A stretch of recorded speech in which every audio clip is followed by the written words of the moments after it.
To help us maintain these carefully controlled ecosystems, and for your safety, please remain seated in your boat at all times. Oh, look at the snowman. So we did that once and then we got apart. That's what we're trying to And did what? I don't know. Welcome to our living laboratory, where scientists from EPCOT and the U.S. Department of Agriculture are exploring Chocolate innovative vine, I want ways to produce chocolate. mechanical harvests now and into the future.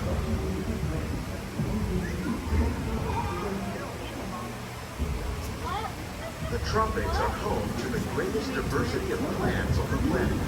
Many of these, like coffee, banana, cacao, coffee, and rice, are well known around the world. These are just a few of the other plants that have benefited from nutrition for people living in the tropics. Many are rich in vitamins and minerals, while others are well adapted to growing in less than ideal conditions. Some, like Uncle the Jake's watermelon, gonna thrive in wet, love swampy audio in areas and this. waterways. All parts of this plant, even the flower petals, are edible. The starchy root of the plant has long been used to make flour for baking. You know they have a behind the scenes tour. One day, many of these lesser-known tropical plants may be as important as the bananas growing on both sides of the boat. Bananas. 28 billion tons of bananas are annually made from the world. Josh.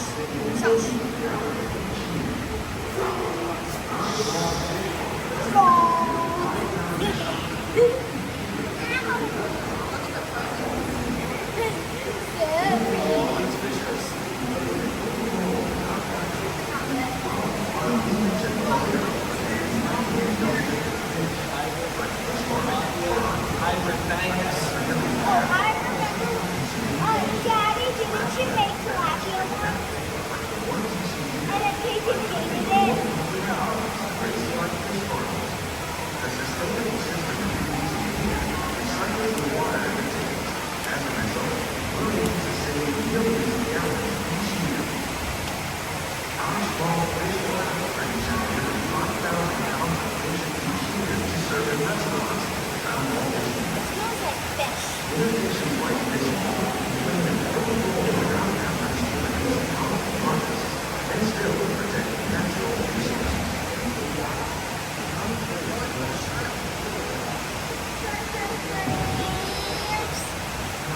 I'm Uncle Jordan. I know, he's gonna love it. Oh, look how cute! Yay! Mickey!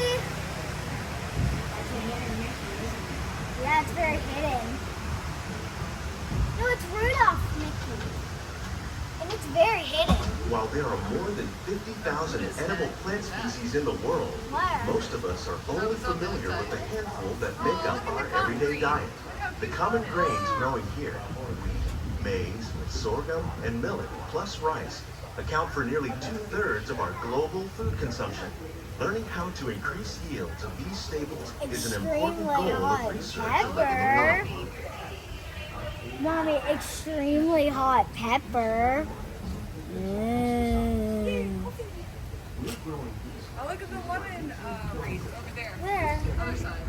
Oh, Isn't that cute? that's a daylily.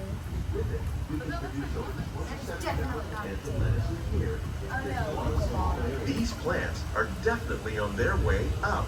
Innovative growing techniques like Plant these tree, increase eggplant yields, tree, while more cucumber, efficiently using mallet. resources like I water, can't read the fertilizer, next and thing. pesticides. JFT lettuce. Another innovation at work is our integrated pest management program. By populating our greenhouses with beneficial insects that prey on harmful pests like aphids and flies, we are significantly reducing our reliance on conventional pesticides. We're growing these crops using our nutrient film system. This technique precisely controls and recycles valuable nutrients. With it, we can produce over 27,000 heads of lettuce a year. It is You see the giant turkey there? with the green, the light green versus the dark green.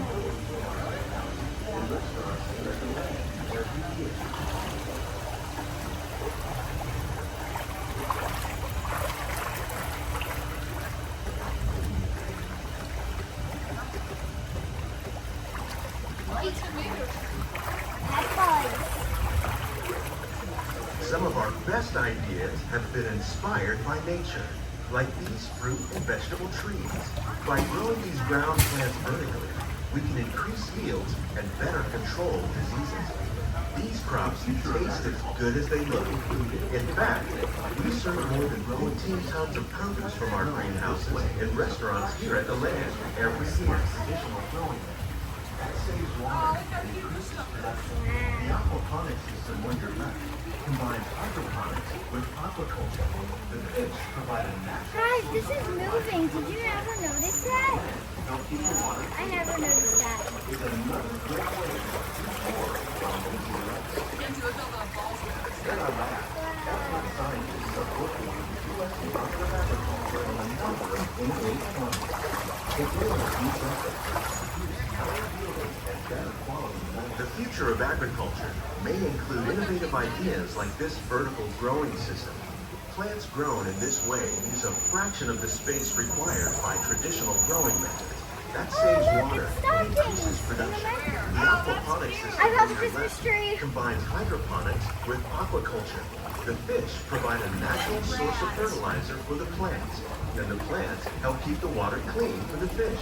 It's another great way to produce more while using less.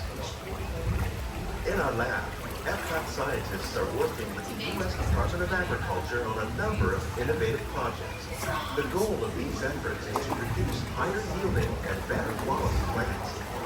These greenhouses represent just a fraction of the work we've done worldwide.